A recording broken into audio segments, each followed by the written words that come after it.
চারজন নারীকে ডাকবে, আসো জান্নাতের দরজা খোলা হয়ে গেছে, আসো।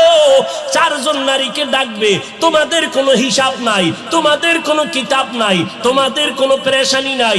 জান্নাতের 8টা দরওয়াজা, সব দরজা দিয়া ডাকবে, আসো জান্নাতের হুর তোমাদের জন্য অপেক্ষা করতেছে, জান্নাতের বিছানা তোমাদের জন্য রেডি।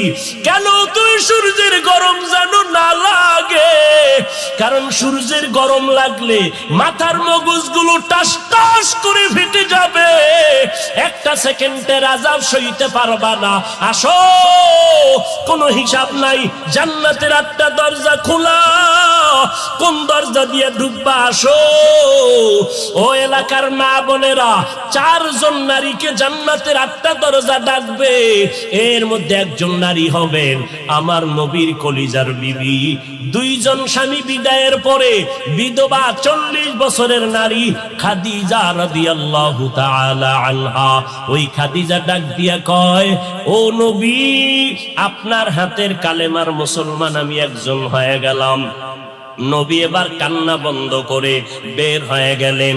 আর আমার দুঃখ নাই, আমার খুঁটি যখন মজবুত হয়ে গেল, আমার ঘরের চৌকাঠ যখন মজবুত হয়ে গেল, এখন আমি দাওয়াতে নেমে গেলাম।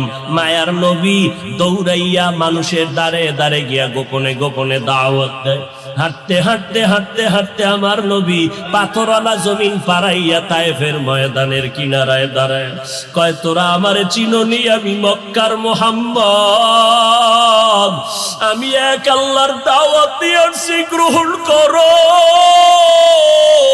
এই আসমানের মালিক আমার আল্লাহ, এই জমিনের মালিক আমার আল্লাহ, ওই একটা আল্লাহ, আর কোন আল্লাহ নাই। ওই আসমানের মালিকের পক্ষ থেকে আসছি, কবুল করে নাও। তায়েফের বেঈমানেরা কয়, এটা তো সেই মুহাম্মদ মক্কার পাগল। বাচ্চাদের ডেকে বলে, পাথর মেরে মেরে মুহাম্মদের তাড়াইয়া দাও। যেই নবীর শরীরের মধ্যে মশা মাছি পড়া হারাম, মেঘের খণ্ড ছায়া দেয়, আমার নবী যেন কষ্ট না পায়।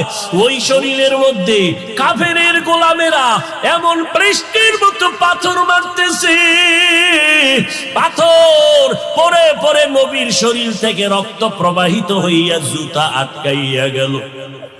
মায়ার নবী কান্না করেন, আর কদম বাড়াইয়া বাড়াইয়া মক্কার দিকে রওনা হলে, আবার যত দূর যায় আবার তায়েফের জমিনের দিকে তাকায়।